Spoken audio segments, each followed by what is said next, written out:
Hi there, my name's Danny McMillan, and today is going to be a special edition. I'm going to give you 5 in 5 minutes rather than one. So without further ado, I'm just going to get straight into it. So first things up, pesticide issues. A lot of people have been facing this just recently. So what happens is there seems to be a lot of contention in the community about what causes this. Some are for perfectly good reasons, because the listings contain some of these words in them, and also where people had information put into their listings to help them de-rank, should we say. So what you need to do is make sure none of these words are in your listings, which is antibacterial, antimicrobial, bacteria, viruses, biological contaminants, fungus, sanitizers, mold, non-toxic, mold resistance, mold spores, and filter.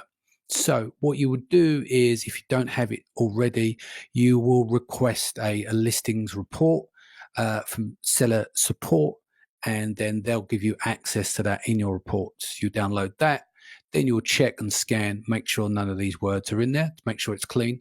A good thing to do as well is any available fields that remain empty, complete those fields to help with the contributions to reduce external activity. If you're unsure about what to put in there, just put a period or a full stop in the fields, and you should be good to go. So in order to understand this whole pesticides thing, you can scan this QR code. It will take you to Seller Central US, to one of the help pages. This will give you a breakdown on what it's about.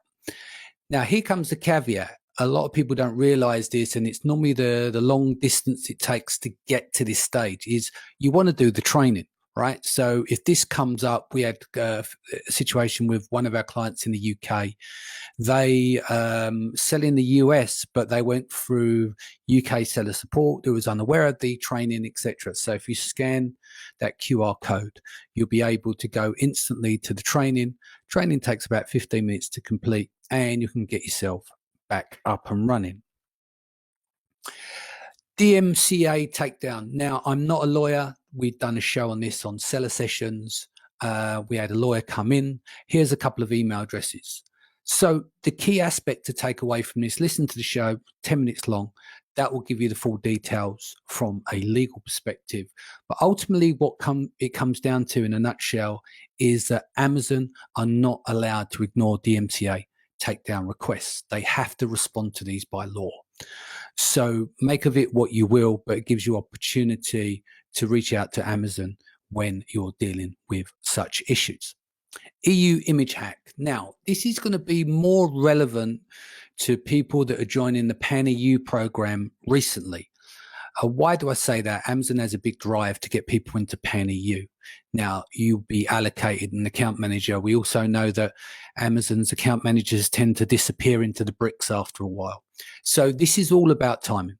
So if you have just joined the EU Pan-EU program just recently, they won't tell you this up front, but you're able to have up to 20 ASINs where you can do translations on the images. Now, why do I say that? Well, in the EU, we have a centralized database. So if you upload your images in the UK and you have listings in Germany, France, Italy, and Spain, regardless if you've translated the text on the listings themselves and the product pages, the images will be repeated across. So if you upload them with English annotation on your lifestyle images, then it will be English across all marketplaces. So the idea here, should I say, is that basically what happens is you would translate the text on those images and give them to the Pan-EU account manager. As I mentioned, they're probably pushed back in the very beginning, but they have software in the background. So if you're able to articulate your imagery in the different languages in the local countries, then that should help with conversions. Barcode Hack. Now, regardless if you're in the US or UK, from my understanding, you are able to join a GS1 of your choice. But regardless of that, you should be able to get some help here. Now, GS1 have what's called like an amnesty program in place. They don't want to persecute people that don't have the proper GS1 subscription for the UPCs, barcodes, etc. So what they've done is they're reaching out to people and say, look, you know, it was 2015. You've launched products. You may have bought some barcodes off eBay. Amazon has changed their rulings now. If you try and edit any of those listings, you're not able to save them. People are concerned because you can't get a straight answer out of Amazon. Will you lose rankings if you try to change the barcodes, etc.? So contact my friend Lorna there. She'll put you straight on stuff and help you out. So if you've got old historic products and you are not able to edit them and you're not a member of GS1 as of yet, you're able to join without any form of persecution, etc. Okay, final one, click fraud.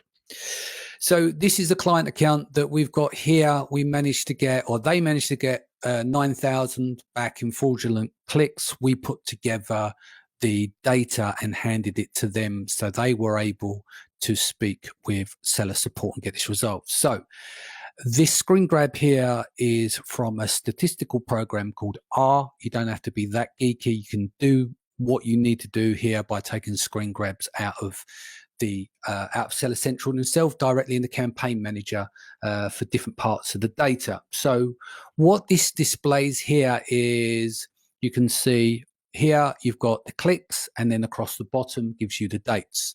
So you can see it's pretty standard with the clicks down by 0. As it gets up to June now, you can see it increases tenfold. So you can see there's irregular activity there. This is one of the elements that we put together for our client to be able to deal with seller support on this. So what do you do here? So you prepare a technical analysis of your findings. You want to highlight the anomalies here, and you want to include the search term or terms and its duration. So basically a 2 or 3 page document as a PDF is fine. Some screen grabs. You basically documenting the process. Now, this does take a little bit of time to resolve because you get bumped around from one department to another. But after about 3 weeks, if you can prove that these are fraudulent clicks, then you should have no problems in getting your money back. That's it from me. Please, can you donate whatever you can? We shouldn't be even having the conversation of trafficking of children. It's unacceptable. I hope you all had a wonderful Q4 and you smashed it. And if you did, please give kindly to a great cause. Thank you so much and take care.